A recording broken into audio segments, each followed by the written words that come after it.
කොහොමද ඔයාලට ආරංචියක් තියෙන මේ අවුරුදු ළඟ තිබුණු ඡන්දයක් එනවා කියලා? මේ ඡන්ද උණුහම අතරේ අපි ශ්‍රී ලංකාවේ ආණ්ඩු ව්‍යුහය ගැන තොරතුරු ටිකක් ඉගෙන ගමු. ඔයාලා දන්නවද ශ්‍රී ලංකාවේ අනුසර තුනක් තමයි මධ්‍යම රජය, පළාත් සභා සහ පළාත් පාලන ආයතන.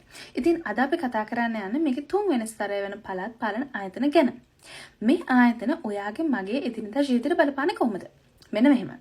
පළාත් පාලන ආයතන පාරවල්, උද්‍යාන, පුස්තකාල, ජල ප්‍රවාහන පද්ධති, සනීප ආරක්ෂක සහ නිවාස ආදී සේවා ගොඩක් සපයනවා. මේ සේවා අපේ ජීවිතේට කොච්චර වැදගත්ද? පොඩ්ඩක් පළාත් පාලන ආයතන වල ඉතිහාසයට යමු. 1978 ආණ්ඩුක්‍රම ව්‍යවස්ථාවේ 13 වෙනි ව්‍යවස්ථා සංශෝධනය යටතේ 1987 දී මේ ව්‍යුහයන් ස්ථාපිත වෙනවා. පළාත් පාලන ආයතන තුන් ආකාරයකින් තියෙනවා. විශාල නගර සඳහා නම් මහනගර සභා 24ක්. මධ්‍යම ප්‍රමාණයේ නගර සඳහා නම් නගර සභා 41ක්.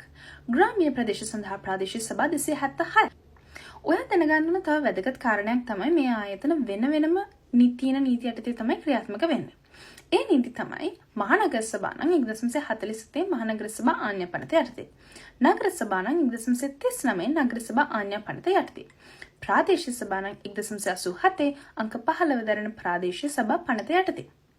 මේ ආයතන පාලනය කරන්නේ රාජ්‍ය පරිපාලන පළාත් සභා සහ පළාත් පාලන අමාත්‍යාංශ යටතේ තියෙන පළාත් සභා සහ පළාත් පාලන අංශය විසින්. මධ්‍යම රජයේ මඟ පෙන්වීමත් අනුගමනය කරනවා. තව වැදගත් කාරණයක් තමයි 1999 අංක 31 දරන පනත මගින් ශ්‍රී ලංකා පළාත් පාලන ආයතනය පිටවල තියෙනවා. මේ ආයතනය මගින් පළාත් පාලන නිලධාරීන් හා මන්ත්‍රීවරුන් සඳහා විශේෂ පුහුණු වැඩසටහන් පවත්වනවා. මොකද රටේ වැදගත් වැඩ කරන එයාලා නිතරම දැනුවත් වෙලා ඉන්න ඕනේනේ. ඉතින් ඡන්දය ප්‍රකාශ කරන්න ලෑස්ති වෙන ඔයාලට මේ විස්තර වැදගත් වෙන්නද කියලා හිතනවා. ඔයා ඉන්න පැත්තේ තියෙන පළාත් පාලන ආයතනය මොකද්ද? ඔයාලගේ අත්දැකීම්, අදහස් අපිත් එක්ක බෙදා ගන්න. මේ වගේ වැදගත් කරන දැනගන්න ඡන්දය දෙන ලෑස්ති වෙන ගමන් අපිව ෆලෝ කරන්න.